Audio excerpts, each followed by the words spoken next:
E aí galera, esse é mais um vídeo do canal do nosso lado. E hoje a gente vai falar de um tema que é super importante. Nós vamos abordar sobre as formas de violência e opressão vivenciadas nos ônibus de modo geral. Então, gente, de onde surge a ideia de trabalhar sobre as violências e formas de opressão vivenciadas nos ônibus, né? Isso surge de algo muito particular da nossa realidade, que é a própria vivência na ida e vinda nos transportes, seja de Fortaleza ou na região metropolitana. Então é diante desse movimento que a gente percebeu algumas situações de violência e a gente decidiu trazer para vocês hoje. Só no trenzinho do amor, me chama que eu vou que. Só no trenzinho do amor, hoje eu tô que. Make love é muito melhor, demorou. Make love é muito melhor, demorou. Make love é muito melhor, demorou. Make love é muito melhor, demorou.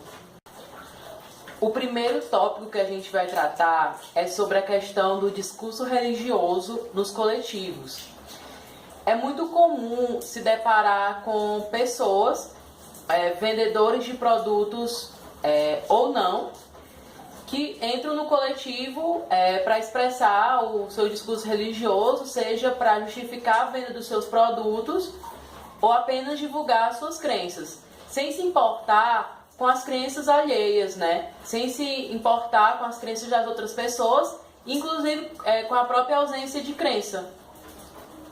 Então, outro caso que é extremamente comum nos ônibus, seja de Fortaleza ou da região metropolitana, é a presença de vendedores e vendedoras de caráter informal, que usam daquele espaço não apenas como um meio de ida e vinda, né, como um transporte, mas como um espaço de comercialização. E aí, essa comercialização ela parte desde a venda de um simples bombom, um chocolate, até produtos de beleza, enfim, cosméticos e tudo mais.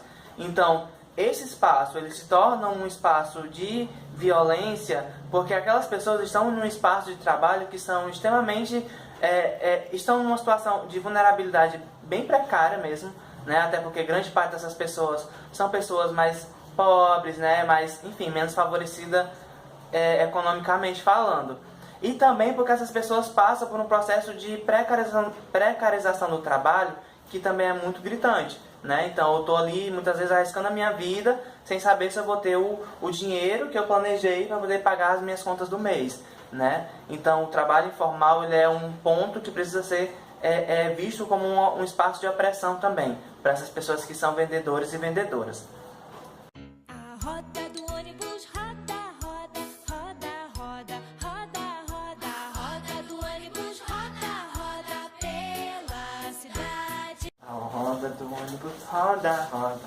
Vai. Outra questão muito importante de ser tratada é a questão da utilização de aparelhos de som no coletivo, que muitas vezes os trabalhadores, as trabalhadoras, ou inclusive os estudantes estão retornando, né, das suas escolas, das suas universidades, dos seus trabalhos, enfim, querendo descansar da sua jornada e acabam tendo interrompido, né, o seu descanso pelo som de outras pessoas, né? E isso, de certa forma, é uma violência à privacidade, ao próprio ambiente, ao próprio espaço que é coletivo. Outra questão que é extremamente importante a gente pensar é o estigma, que aí o estigma ele está presente em todos os espaços, né? Seja dentro ou fora do ônibus. Mas é muito comum nos ônibus certos olhares, certas falas de criminalização, né? De rebaixamento de pessoas que têm um determinado perfil de vestimenta. Então, se um determinado adolescente, né, sobe em um coletivo de uma determinada localidade, que também é importante colocar isso, né? Com um boné, com uma tatuagem, né, com um short e tudo mais. Então as pessoas começam a olhar de uma forma mais torta, né, mesmo assim, para essas pessoas. E isso é uma violência porque essas pessoas elas têm o direito, né, de estar naquele espaço, até porque para estar ali muitas vezes eu pago a passagem. E também a pessoa tem o direito de vestir e de se portar da maneira que quer, né? Então, é muito comum, infelizmente, essa prática de violência e de estigma, sobretudo com adolescentes da periferia. É a questão da lotação nos coletivos.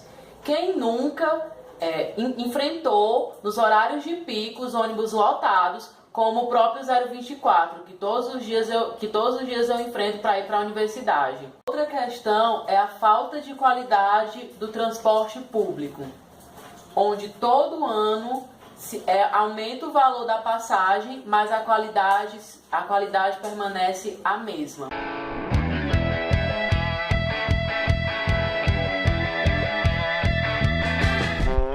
Isso é o freio do homem.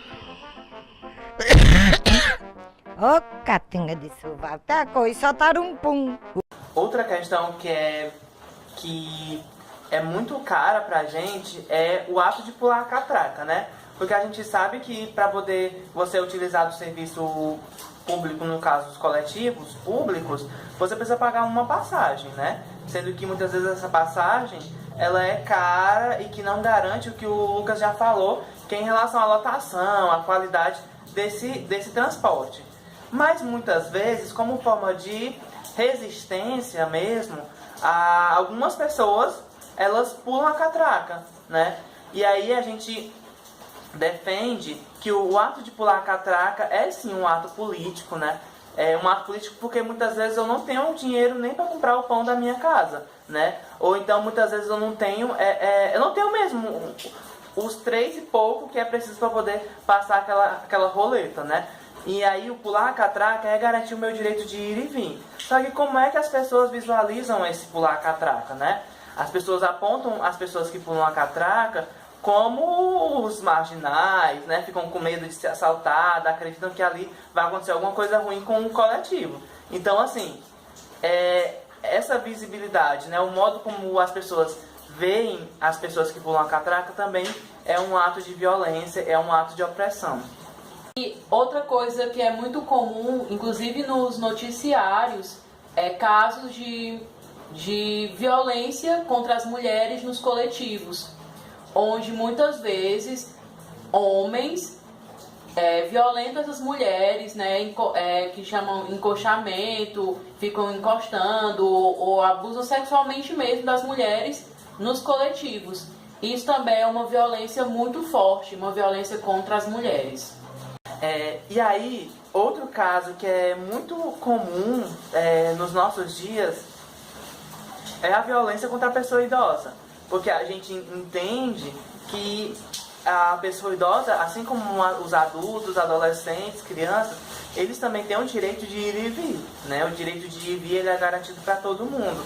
Só que muitas vezes as pessoas elas negam o direito dessas pessoas, né? Das idosas. Por exemplo, quantas e quantas vezes os transportes públicos não param para as pessoas idosas, né? Pelo fato de muitas vezes ela não precisar mais pagar a passagem. Quantas e quantas vezes a gente percebe no ônibus adolescentes que ocupam o seu lugar preferencial e fingem que estão dormindo, né? E aí o fingir que está dormindo é simplesmente para negar o assento àquela pessoa, sem se importar com a fragilidade daquela pessoa, porque uma pessoa idosa ela já não tem mais o suporte físico, né, de aguentar determinados trechos que os ônibus percorrem. Então, violentar o direito, né, da pessoa idosa, seja de ingressar no ônibus, né, seja de sentar, seja de pé, até mesmo permanecer, também é um ato de violência. Outra questão é a LGBTfobia no transporte público, onde algumas vezes as pessoas LGBT são assediadas por homens, geralmente héteros, nos ônibus. Ou então são julgadas pelos olhares das pessoas como pessoas que não poderiam estar naquele ambiente utilizando aquele transporte público. Também um assunto que é importante para a gente levar em conta é a presença das pessoas com deficiência também no transporte público, né? Porque durante muito tempo o acesso a muitas coisas, a muitos lugares foi negado para essas pessoas. E aí hoje existe toda uma proposta, né, de tornar o ônibus acessível. E aí beleza, a gente tem ônibus hoje que tem os seus elevadores, né, sobretudo para atender as pessoas cadeirantes. Só que existe uma questão que é extremamente crucial para a gente pensar. é a falta de manutenção desses instrumentos que são ditos acessíveis, né? Porque, beleza, eu tenho um ônibus que tem aquela escada rolante, né? Aquele elevadorzinho para o cadeirante subir, só que o ônibus muitas vezes não passa por uma manutenção. E aí o que acontece muitas vezes? Muitas vezes o ônibus para, e aí o cadeirante ele tem que esperar um novo ônibus porque o elevador ele não funciona. Então, essa prática, né, de expor a pessoa com deficiência, no sentido de lhe conceder um direito que muitas vezes ele é negado quando não existe essa manutenção, que é algo mínimo, diante do que já foi comentado pelo Lucas, né, que a passagem aumenta todo ano. Tá chegando! Ai, tá chegando! A gente já tá chegando? Tá chegando! Tá chegando! Tá chegando!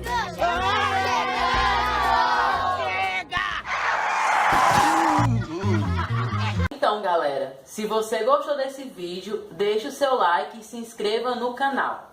E não esqueçam de visitar a nossa página do Facebook. O link vai estar na descrição desse vídeo. Que a festa tá liberada.